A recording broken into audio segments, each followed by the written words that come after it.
You are listening to All Burgundy and Gold, everything powered by the Urban Sports Scene and Fox Sports Radio 96.9 FM and 1340 AM. Hopewell, Virginia, host star, myself, Wole, and the homie Mo. Ray, Jeezy, and Glenn are out, man. But you got us too. It's West African connection. Y'all know what time it is, man. Y'all already know. Y'all already know, man. Africa. You know it. All right, hey Mo, what's going on? What's going on, my man? Ain't much, man. Ready to talk this good Commanders talk. You know it, bro. You know it. Hey, subscribe to our podcast on Spotify, Stitcher, iTunes, and Google Podcasts. Just search All Burgundy and Gold Errrything.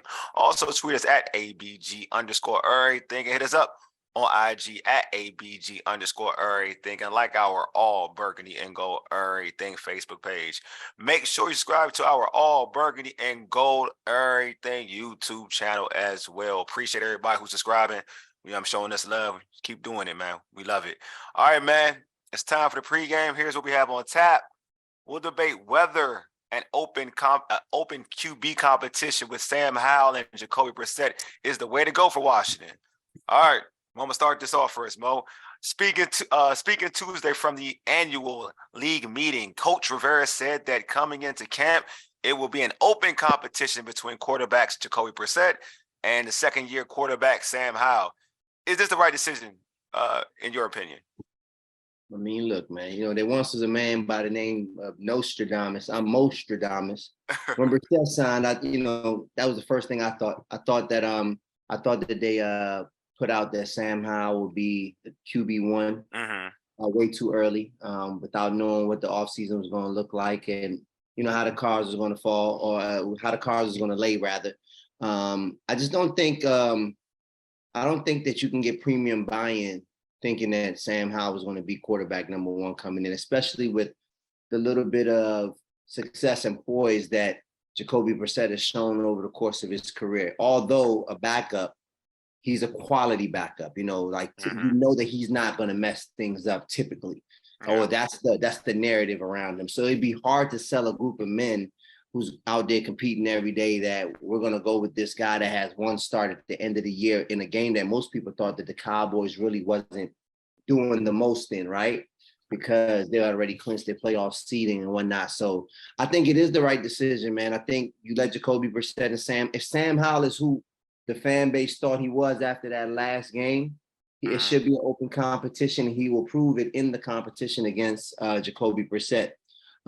Because we know that Jacoby Brissett's going to come in with the experience and the command of an offense, and he's going to come in, and although he may be limited in terms of like what a starter could be, right? What you want your all the time starter to be, he has a tool set, a skill set that has shown that he can win you a couple of games. He can keep the boat afloat, right? And he has people rally behind him.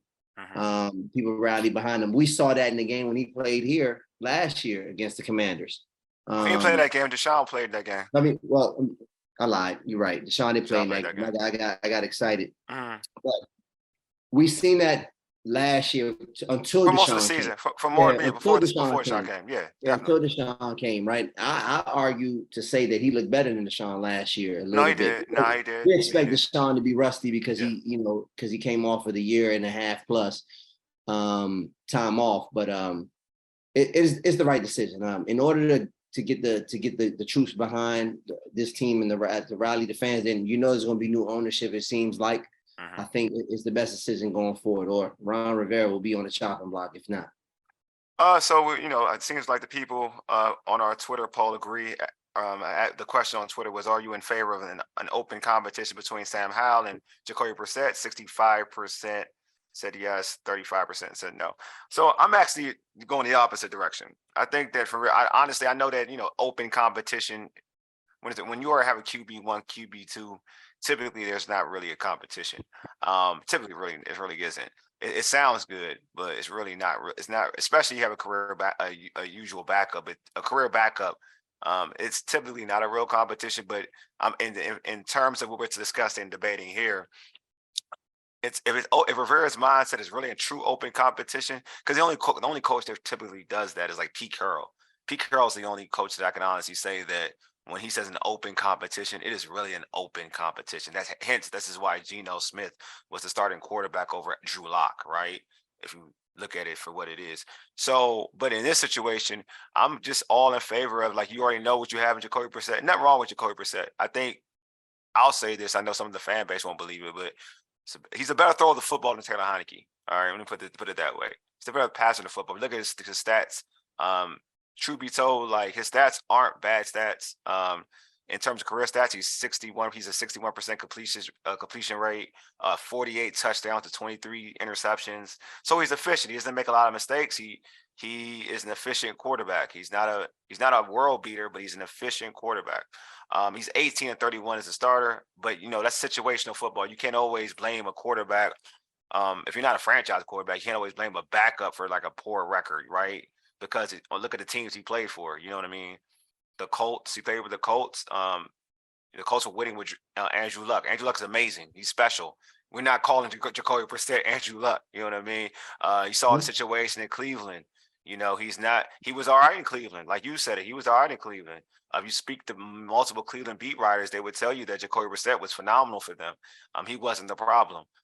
So he is, like, to your point, Mo, he is a capable backup, but I think it's to a point where, do you want to maintain a, like with Jacoby Brissett? Not to say he can't win more than 8 games. I'm not saying he can't, but you try to just see what you got in a young guy. And then if he's not it, I mean, I know some people say you're wasting certain players' times, or you're wasting players, a year on their contract, right? But then you're going to have to make a new move and say, you know what, we got to find our young guy. You know what I mean? It's not going to be this year. It's going to be next year. Sometimes, because to me, Jacoby Brissett is just good enough. Like, you can win with him. Like, you can win with them if everything's right. You know what I mean? Like, you can win with Jacoby Brissett if, say, your defense is solid. Like, Washington has a good defense. If they built on this in the draft, their defense gets better. Offensive line, you get weapons in the offensive line. Then you're with Jacoby Brissett.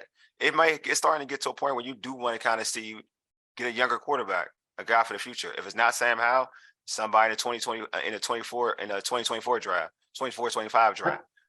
I concur with you on that, right? I do think it's time to get a younger quarterback in, but I think that if Sam Howell is to be the man, I feel like he should win the job. No, I agree. It's not that he should win the job. No. So my debate isn't that I don't think he win the job. My debate is that, like, the whole term open, like an open competition. I agree with you. Like, this is my thing, and this is not a bad, like, when you say open competition, it should be like, if it's an open competition, the person who plays the best should be the quarterback. That's the true sense of open competition. But let's be real when we talk about quarterback competition. Like, usually QB1 has to look so bad that QB2 gets the job. You get what I'm saying? Yeah, so if it's an open, we're talking about open. Like, if you're telling me, like, we're running real tryout. Not even trials are biased. Like, we're talking about basketball, football trials are biased, right? But we're talking about the truest sense of the word competition. If you are an inch better than this person in the competition, if you're an inch better, then the person inch better should be playing. Absolutely. That's to me, that's the definition of an open competition, like the truest sense. But if Sam Howell is Jacoby Brissett an inch better than Sam Howell, to what you're talking about, Sam Howell's gonna get the job. So you still think that if it's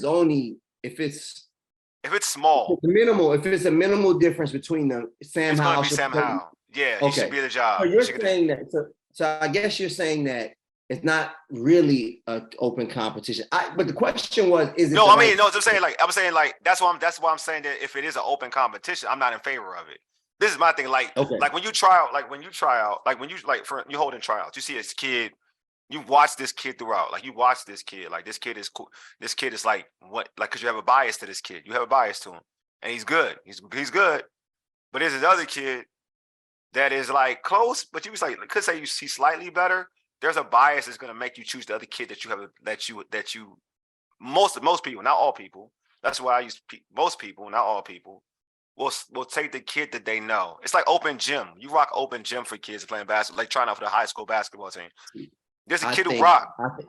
I think we're on different sides of the fence here, right? Yeah. I think that because Ron Rivera said it's an open competition, I think that's in favor of Jacoby Brissett because because Sam Howell was the one that was already here, and they have tape on him in a uniform, in a commander's uniform, and they got to see him all year practicing last year. I think that's an indictment on Sam Howell. If you ask I me, totally disagree with you. I totally, because right, I did, because right. other That's what stuff that's that's what I wanted happening. to. That's what I wanted to figure Totally, out because right I there. think from all the reports, everything, like Ron likes him, but he doesn't want to do it. He wants to learn from what he did with Ryan Fitzpatrick and folks like that, handing them a job. He wants to put like a competition. That's like what I've heard. Like he vehemently has like come to Sam Howell's defense. Say we like what we saw. We graded him higher than we was. We thought he was a steal. This, that, and the other. He's backtracking. He's like, oh, we learned. He picked up things so fast. I mean, and also there were players in his own locker room that told him like even Ryan, I mean, Taylor Heineke said, he ready. Like he should be starting. You know what I'm saying? So I think that Ron it's a young kid and it's the whole thought process. I don't want to give it to him. But my whole thought process, if you believe in him, to just do it. Don't stop with the optics. Who cares about optics? Who cares about optics? And that's the thing that, the optics is what bothered me. Like, who cares? In defense of what you've been saying, that if it's closer to be Sam Howell, if that's the case, you already named him QB1 before you brought Jacoby Brissett in. You didn't That's what I'm saying. So you already pretty much in the first place. You could have had your open competition in camp with only you and the coaching staff knowing it. That's what I'm saying. He already know. That's what Jacoby, to me, like, that's what I'm saying. Like, if we're going with, that's why I use in this whole discussion, this podcast, like open competition. If you're using the truest sense open competition, I mean, are you in favor of that competition? But the whole, if you look at evidence, like if you look at evidence and everything that's been put out there, right? He's been telling all offensive coordinators that potential offensive coordinators that who's going to be his quarterback. And how's going to be his quarterback? He didn't say nobody by anybody else. You know what I mean? So he's pretty much told you already. With one thing about Ron, Coach Rivera, he states it early. Like, you just got to listen. You just got to listen to what he says. You know what I mean? But it goes back to this. Go ahead. You don't think things change when not with Coach Rivera, he's stubborn. Okay. Not with Coach Rivera. Like he said, Carson Wentz didn't look good. How long did it take him to change that? I think it was easy to say that in defense of the young boy early on. And I think when you get Jacoby Brissett and you sit back and now you start to look at the pieces, I think that this open competition statement really came out there because they realized the potential of Jacoby Brissett and these weapons. Right? We can't forget and these weapons. We're not talking about. But you had better options. I agree with you, but you had better options, Jacoby Brissett. If that was the case, if that was truly the case, you could have got somebody better than Jacoby Brissett. Right. But I think that you go into the offseason thinking one thing. The free agency starts to do its thing, and it's like he's cheap, he's reliable, he's good with being a backup, to go with our original plan. Yeah. But when you start to look at the drawing board, you got a new coordinator in town, right? Your new coordinator's sitting there. He's probably looking like, okay, I want to implement this, that, and the third. Yeah. You start thinking, and you may have to recalibrate, and I don't know. I don't know. I'm just looking at it from the other side. No, I got you. No, I'm with you. I'm totally with you. I can see all of that happening, and then Ron being like, you know what? I probably messed up saying that he was QB1 too early because we didn't think we were going to get a Jacoby Brissett or think that was the guy that we was going to get. But now that we have him, if I'm being truthful, I got to see what they both have, right? Yeah. I don't see how Jacoby Brissett's experience does not give him the benefit of doubt here or the advantage. Even though Sam, and I think Sam Howell came in under a different regime in terms of the play caller, right? And a different sense of his ability though. Yeah. In the play calling, like when you think of Scott, how we've sat here on this show for 3 years really. Waiting for Scott's demise. Yep. And talking about how that offense was just predictable, not multiple, all the bad things you don't want in an offensive coordinator. So I think when you draft for Sam Howell, you're looking at his skill set and you're trying, you brought his skill set in to fit Scott. And now that you got Bieniemy here, and now that you have a more experienced play caller, now that you have a play caller that's reached the pinnacle and knows the different fronts, the different looks that it's going to require to be an efficient and effective offense. And you bring in a guy like Brissett just for the insurance part aspect of if something happens to this young boy, we got a ready and capable starter that can handle all of this, right? I think that it may make you reconsider. So I'm not throwing that out the window. I understand what you're talking about with Ron because Ron has proven true time and time again.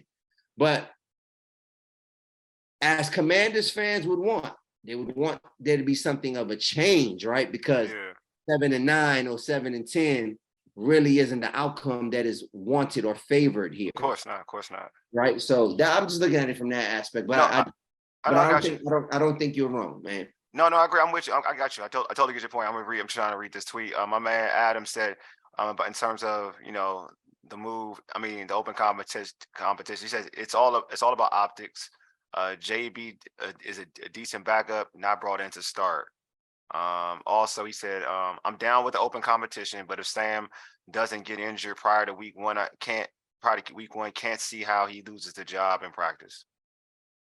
Touche. I mean, I do think, don't get it twisted. I mean, you have to be horrible. I'm being real. Like, it has to be. I think Ron already has the preconceived notion that Sam Howell is going to start, but I do think that Sam Howell can be taken away from Sam Howell.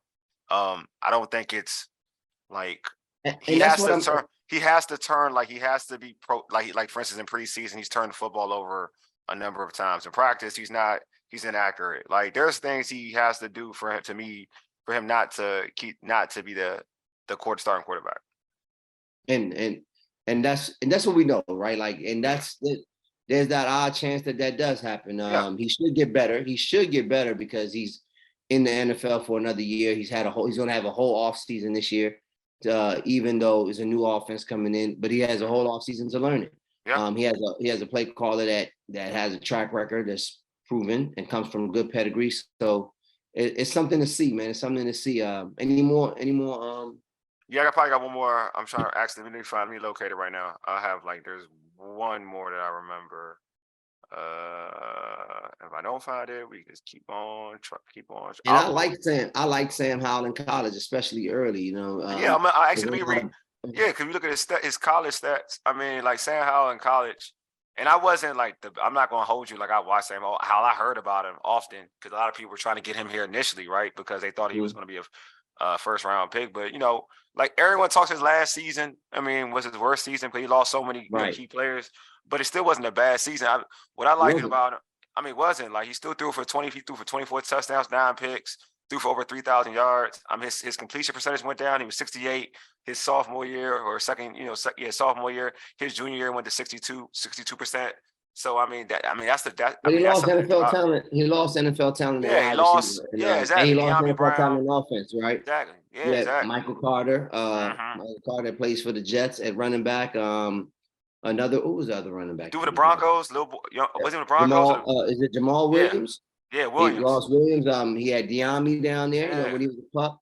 And like I said, I liked him early. There was a lot of buzz about him, and I got to watch a lot of him because I followed a DB that played there by the name of Miles Woolfolk. That's I'm close with. So I got to say I watched a lot of their games, keenly. And saw some great things from him early. And was that senior slump. Not that last year that he was there slump kind of his junior slump. Yeah, it was So, but even that. So there was some improvement though, and we saw a little bit of it in the NFL.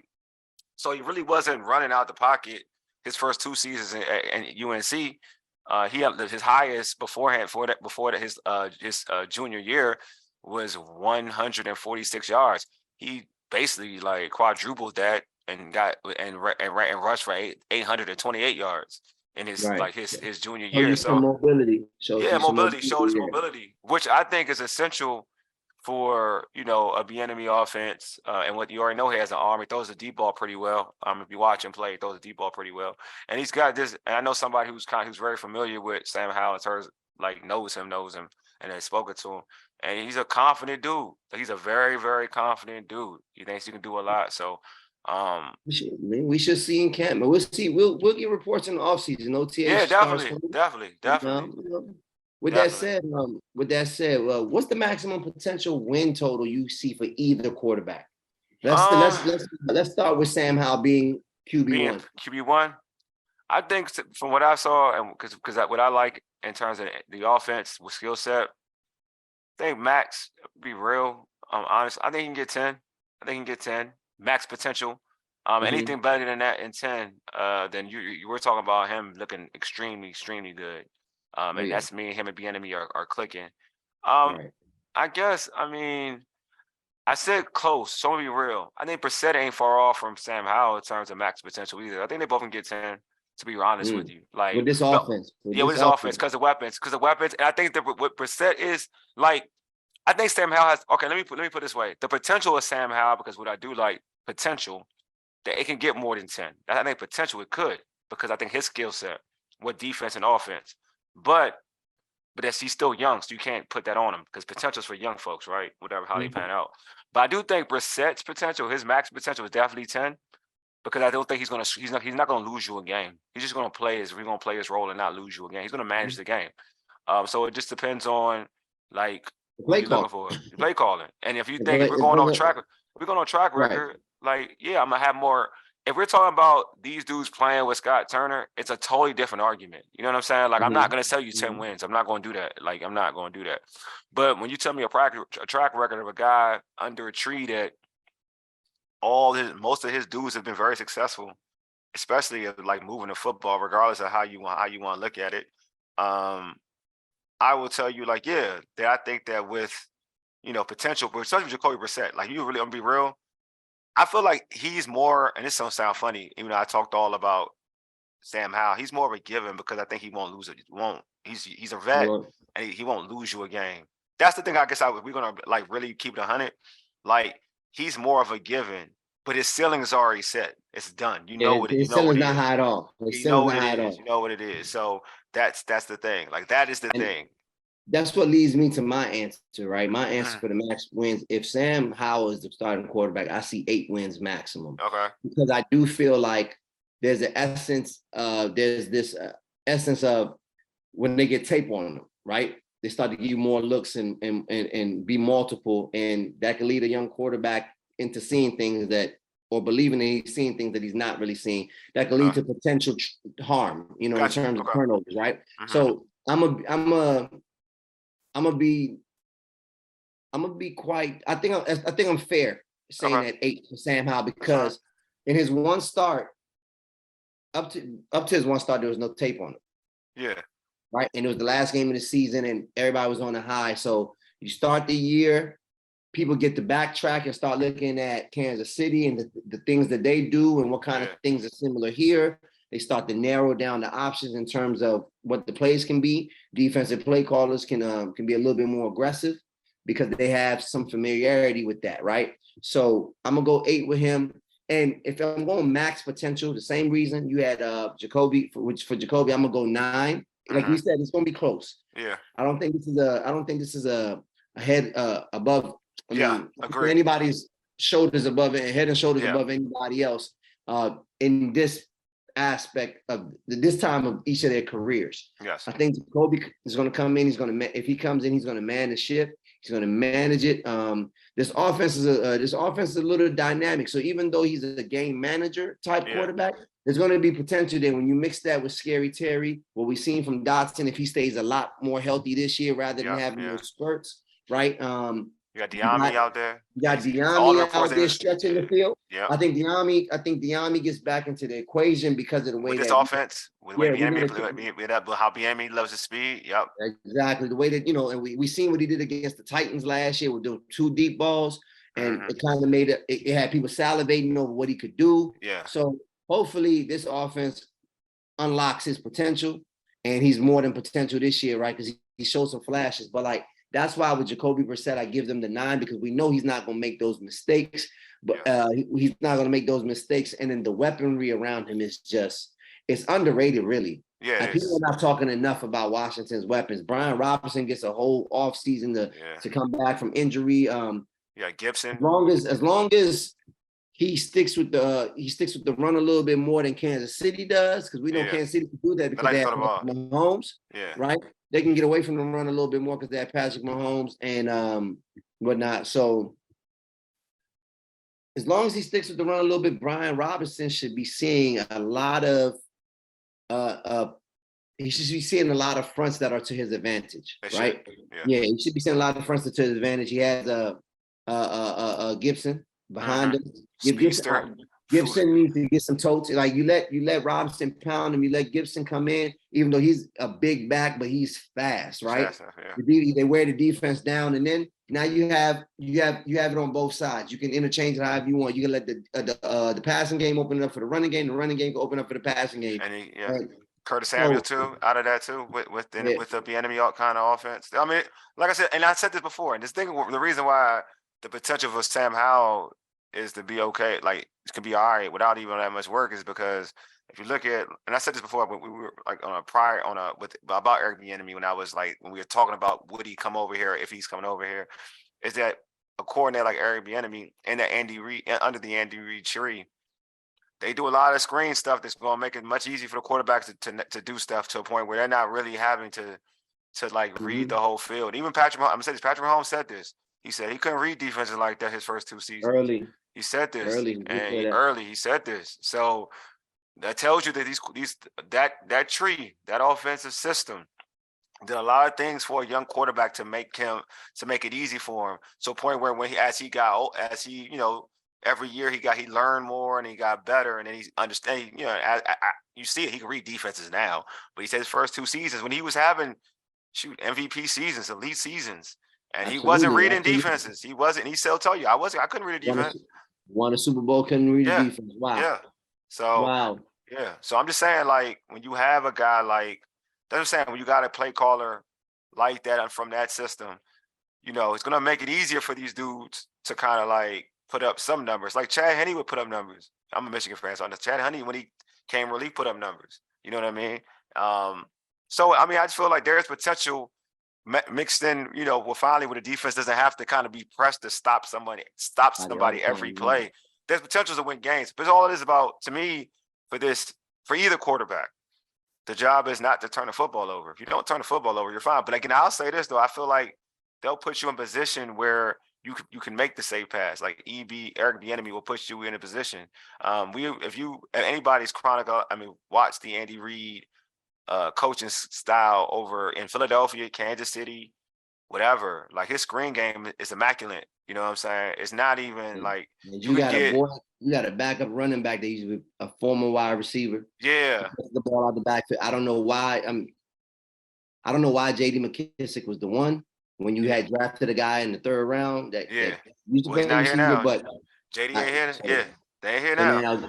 I think Gibson's volume increases. I think I think Curtis Samuels, his stock goes up the chart with this dude. Like it's just it's ideal. Indeed. It's ideal. So I just think that these individuals will make, like, I don't think that the reason why I think that Howell can really start is because I think Howell can get success without having to be uber special, if that makes any sense. Right. I don't think he has to do as much. Now, if we were saying I'm going to say this again, if we were saying this under Scott Turner, this would be a whole different argument.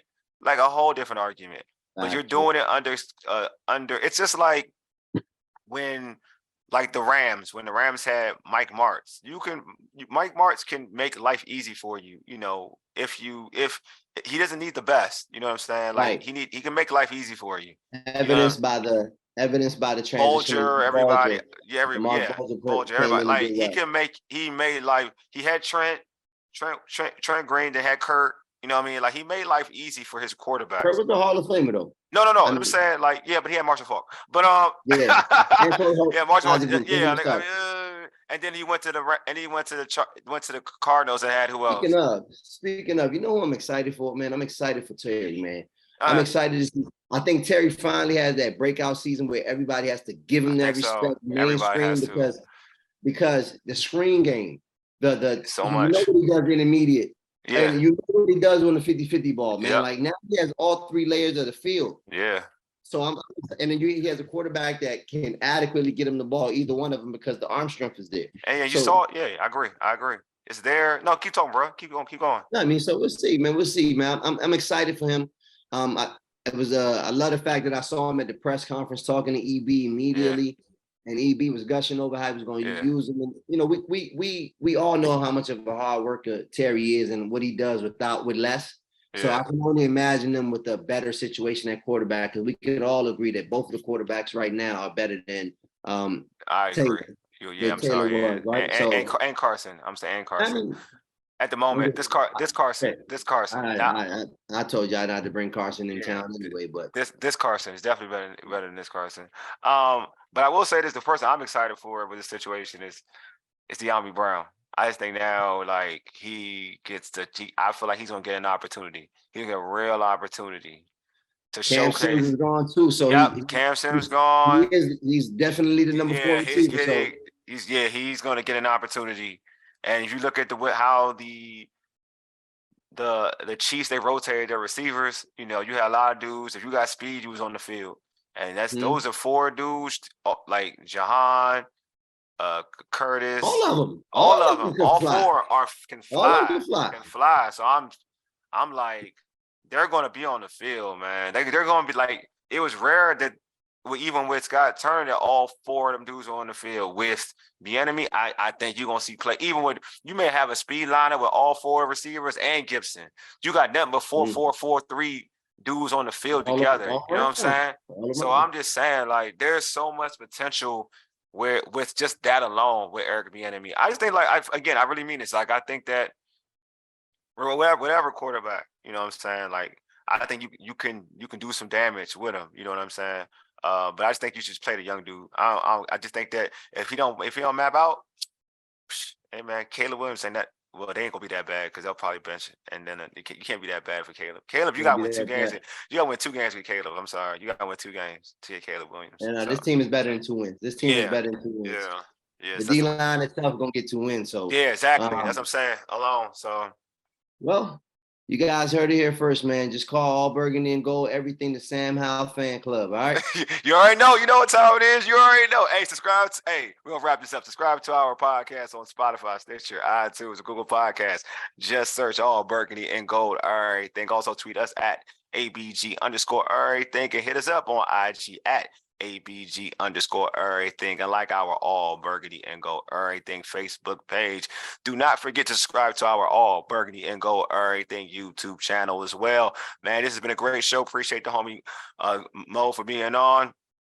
Hey, we're gonna try to bang out some other, some other podcasts, All Burgundy and Gold Errrything, commander stories. You know what I'm saying? It's been hard, but it's stuff coming now though. Stuff coming though.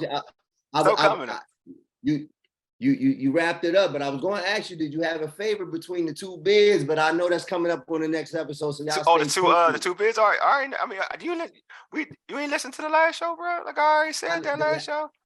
But with the my favorite between these two? Oh, the Canadian dude. Oh, nah, nobody being Magic. The Canadian dude and the Magic. Nobody being Showtime, bro. I'm a Laker fan. Nothing being Magic. Nothing being Showtime. Hey, I'm trying to get Showtime. Magic turn touch the goal, man. The Lakers won the bubble. Glenn, I agree. Look. Glenn said this. I totally agree. He said there was a dude. There was an owner in LA came to DC and started winning. They won chips here too. Jack Kent Cook was the owner of the LA Lakers. It is. And then he came over here. So I'm just saying. But the Magic man here, man, I can get my autograph and everything. Come on, bro. He coming. I can see him in the Magic Johnson Theater or something. I'm like, come on, Magic. What's up? Bless me, bro. Come on down the road, Magic. Come on down the road, bro.